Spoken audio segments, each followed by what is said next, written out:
My family treated me like their servant. For 12 years, every single holiday, I cooked entire feasts alone while they sat around like guests at a restaurant. Thanksgiving dinner for 15 people. Christmas for 20.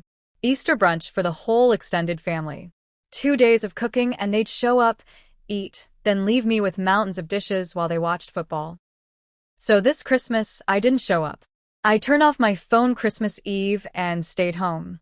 2 hours into Christmas Day, my phone exploded. 23 missed calls. 47 text messages. My brother finally got through on someone else's phone. His voice was pure panic. "Where are you? There's no food. Nothing." Mom's losing it. Dad's yelling. Aunt Linda's asking what's happening. Everyone's starving.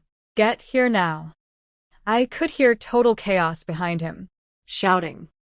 My sister screaming at someone. My mother's voice getting hysterical. People arguing about what to do. Complete meltdown. I let him spiral for 30 seconds. Then I said 5 words that made everything go silent. I quit. Figured out. Click.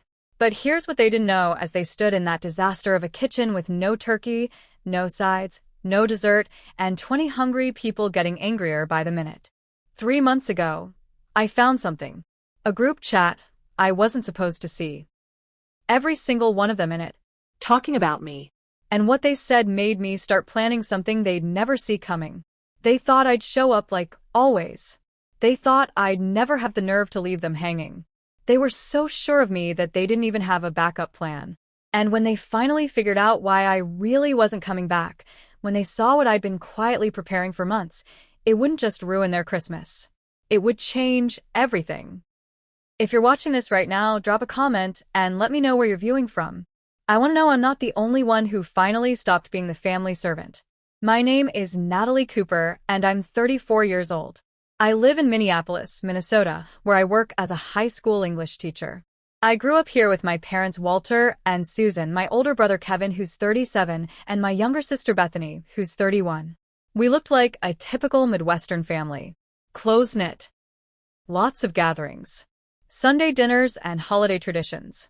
What people didn't see was how I'd become the designated cook for every single family event starting when I was 22. Not because I volunteered.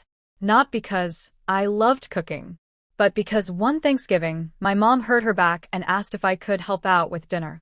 I cooked the whole meal. Everyone loved it. And somehow, that became my permanent job.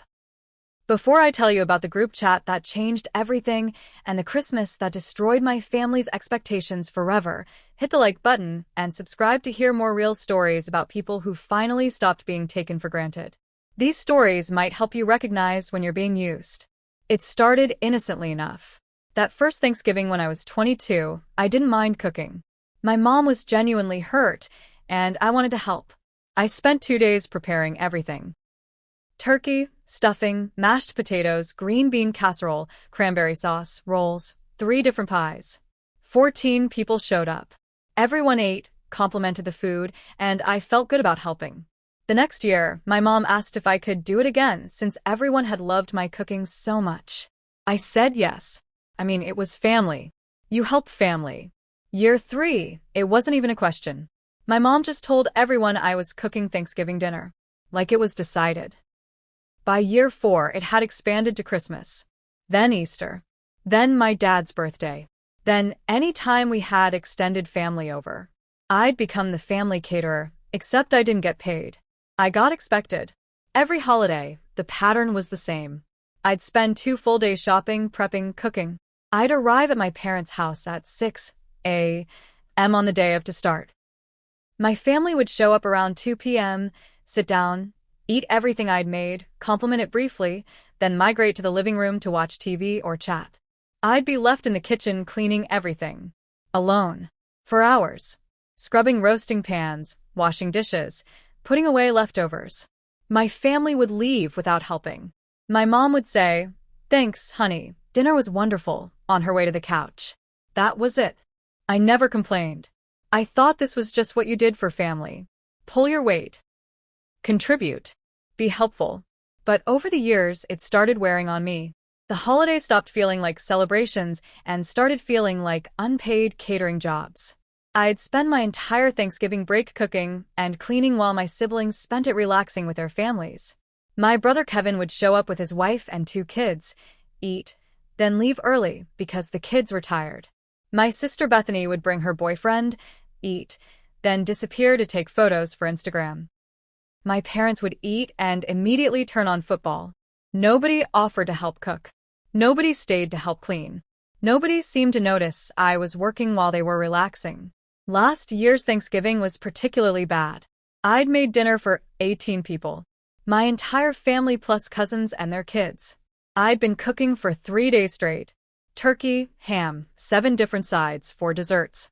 My back was killing me. My feet were swollen. I was exhausted. Dinner was served at 3 p.m. By 3:45, everyone was done eating. By 4 o'clock, they'd all moved to the living room. I was left with a destroyed kitchen. Food everywhere. Dishes stacked to the ceiling. Garbage overflowing. I started cleaning. Alone. I could hear them in the living room laughing, watching the game, having a great time. I was scrubbing cranberry sauce off plates and thinking about how I'd spent my entire holiday weekend working. Around 6 p.m., my mom came into the kitchen. I thought she was finally going to help or at least offer. Instead, she said, "Natalie, can you make sure you pack up the leftovers before you leave? And we're out of coffee. Can you make more?" Not "thank you for cooking." Not "let me help you clean." Just more requests. That's when something clicked. This wasn't normal. This wasn't family helping family. This was me being used. After Thanksgiving, I started paying more attention. Christmas came, and the same thing happened. I cooked for 20 people. 2 days of prep. Hours of cooking on Christmas Day. They ate, opened presents, and I cleaned everything alone. Easter was the same. My brother's birthday in April. My dad's birthday in June. Every single gathering, I cooked, they ate, I cleaned, they left. I started feeling resentful, angry, taken for granted. But I didn't know how to say anything without looking ungrateful or difficult. Then 3 months ago, I found the group chat. I was at my parents' house helping my mom organize old photos. My phone was dead, so I asked if I could use my mom's phone to check something. She handed it to me without thinking. A text notification popped up. A group chat called Holiday Planning. I saw my name in the preview. Curiosity made me click. What I found made my stomach drop. It was a group chat with my parents, Kevin, Bethany, and several other relatives. Everyone except me. They'd been using it to coordinate holiday plans. And they were talking about me. I scrolled through months of messages. What I read made me feel sick. Kevin, is Natalie doing Thanksgiving again? Jenny doesn't want to cook. Mom, yes, Natalie always does it. She loves cooking for everyone. Bethany, does she though? Or does she just do it because we expect her to? Dad, she's never complained. If she had a problem with it, she'd say something. Kevin, true. And honestly, she's good at it. Why mess with a system that works? I kept scrolling. Found messages from before Christmas. Aunt Linda, the turkey was a little dry last year. Think Natalie can do better this time? Mom, I'll mention it to her. Bethany, also, can she make those potatoes differently? The ones last year were kind of bland. Mom, I'll tell her. They were critiquing my cooking. The cooking I did for free. The cooking that took days of my time. They were sitting around complaining about it while making plans for me to do it again. More messages. Kevin, we're bringing 6 people this year instead of 4. That okay? Mom, should be fine. Natalie always makes plenty. Kevin, cool. We'll show up around 2. Nobody had asked me if I could accommodate 6 extra people. They just assumed I would. I found a message from my mom to the group from September. Mom, I told Natalie we're doing Thanksgiving at 3 this year. She'll have everything ready. Nobody had told me. My mom had decided and announced it to everyone else first. Then I found messages that made my blood boil.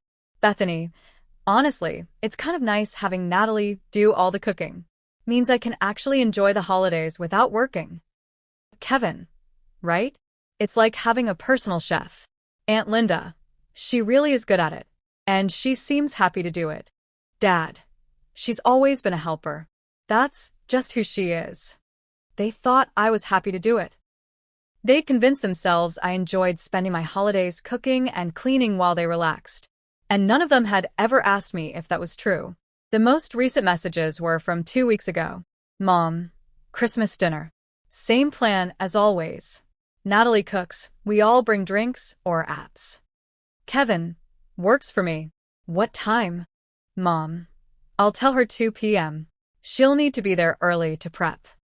Bethany, can she make those cookies she did last year? The chocolate ones. Mom, I'll ask her. Kevin, also, tell her to make extra stuffing. We always run out. They were planning my entire Christmas, making requests, adding to my workload, and nobody had asked me if I was even available or willing. I screenshot everything, every message, every complaint, every assumption, every plan made without consulting me. I saved it all to a folder on my phone. Then I put my mom's phone down, finished helping with the photos, and left. I didn't say anything about what I'd found. I just started planning. Over the next few weeks, I thought about how to handle this. I could confront them, show them the messages, explain how hurt I was. But I knew what would happen. They'd apologize, promise to help more, then nothing would actually change. Or they'd get defensive and tell me I was overreacting. I decided on a different approach. I'd just stop. Completely. No explanation. No warning. Just not show up. I spent the next 2 months preparing for the fallout. I knew they'd panic. I knew they'd call and text. I knew they'd expect me to cave and show up anyway. So I made a plan. I'd turn off my phone Christmas Eve. I'd spend Christmas completely alone, doing exactly what I wanted. And when they finally reached me, I'd tell them I was done. I didn't tell anyone my plan. Not friends, not coworkers, nobody. I just quietly prepared myself for the chaos I was about to create. Christmas Eve arrived. My phone started buzzing with texts. Mom. What time are you coming tomorrow to start cooking? I didn't respond. Kevin. Hey, bringing 8 people tomorrow instead of 6. That cool. I didn't respond. Bethany. Can you make those rolls from Easter? Everyone loved them. I didn't respond. At 8 p.m. Christmas Eve, I turned off my phone completely, unplugged it, put it in a drawer. Then I settled in for a quiet evening alone. Christmas morning, I slept until 10 a.m., made myself pancakes, watched movies. It was the most relaxed Christmas morning I'd had in 12 years. Around noon, I turned my phone back on. It exploded. 23 missed calls. 47 text messages. Multiple voicemails. The messages started calm around 7 a.m. Mom. Natalie, what time are you getting here? By 9 a.m., they were confused. Kevin, where are you? Mom's asking. By 11 a.m., they were worried. Mom. Natalie, please call me. We're concerned. By 1 p.m., they were panicking. Bethany, where are you? Everyone's here, and there's no food. Dad. Natalie, this isn't funny. People are hungry. Get here now. Kevin. Mom's freaking out. Dad's yelling. Call someone back. By 2 p.m., my brother was calling from someone else's phone. I answered. Where the hell are you? I'm at home. What? Why? You're supposed to be here cooking. Everyone's here. There's no food. Mom's having a complete breakdown. I could hear chaos in the background. People talking loudly. My sister's voice raised. My mother crying. Someone asking what was happening. You need to get here right now, Kevin said. People have been waiting for hours. They're starving. This is unacceptable. No. What do you mean, no? I mean, I'm not coming. I'm not cooking Christmas dinner. I'm done. Done? What are you talking about? You can't just not show up. I just did. Natalie, this is ridiculous.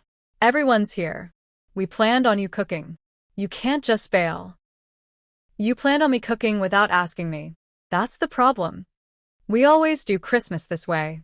You knew you were cooking. No, you told everyone else I was cooking without checking with me first. I found your group chat, Kevin.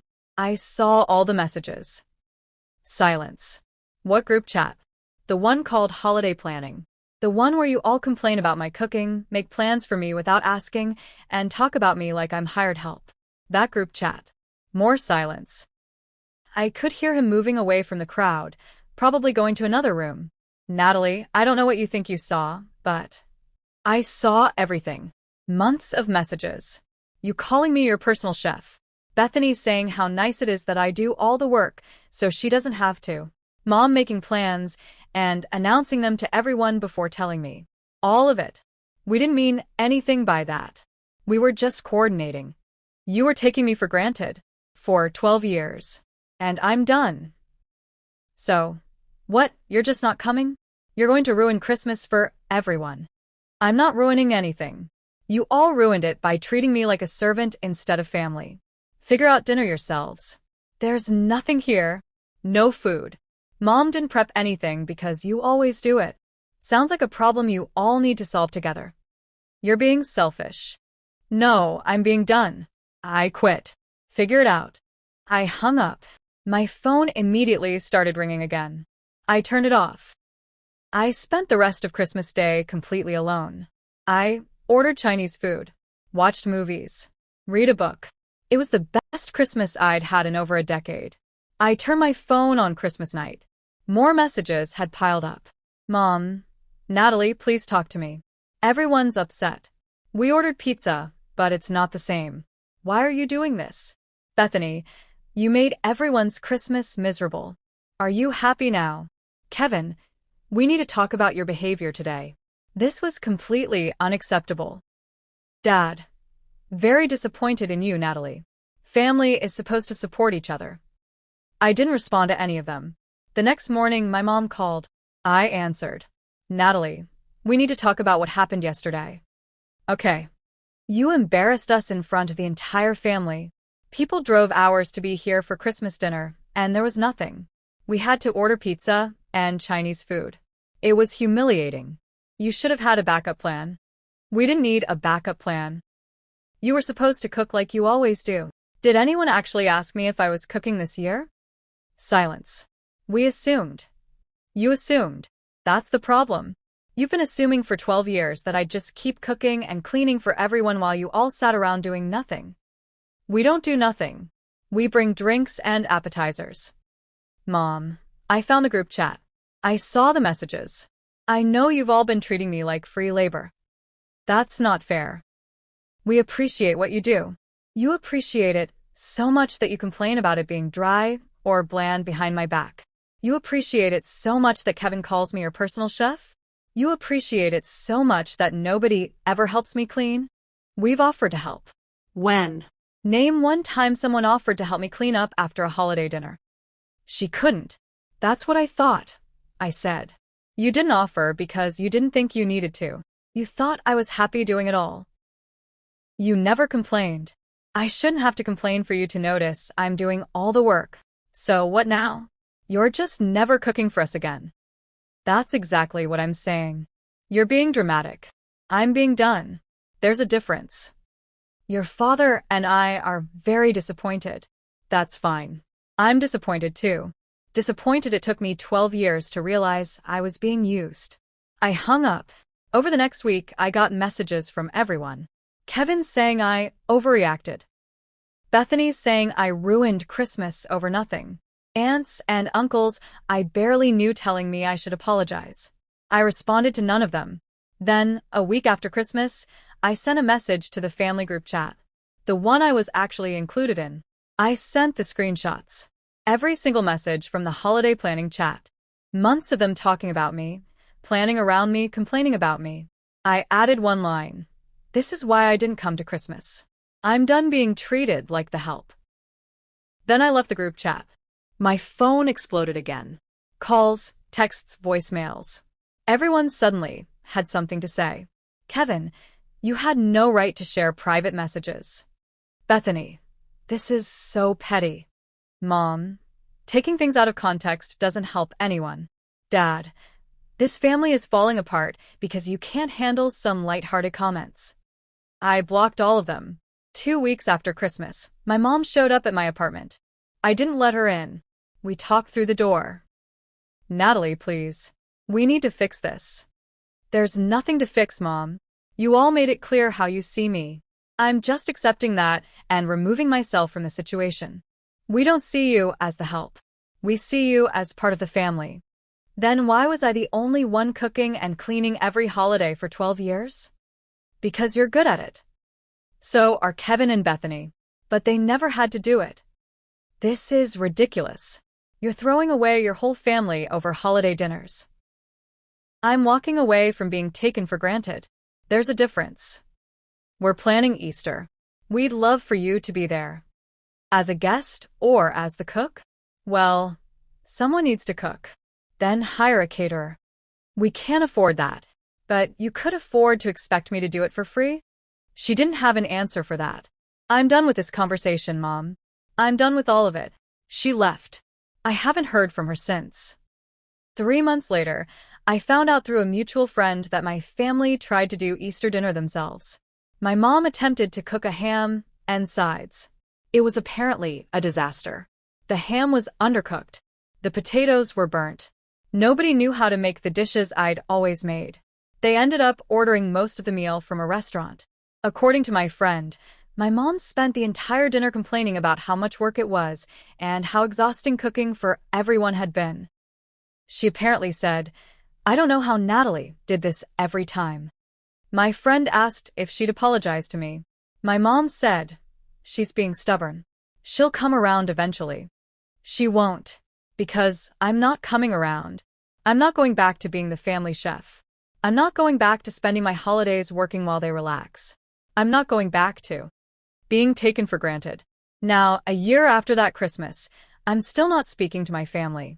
I spent Thanksgiving with friends, Christmas with my boyfriend's family, who actually helped cook and clean together, Easter alone, and it was peaceful. My family sends occasional texts, birthday wishes, holiday greetings, generic messages that don't acknowledge what happened or what they did.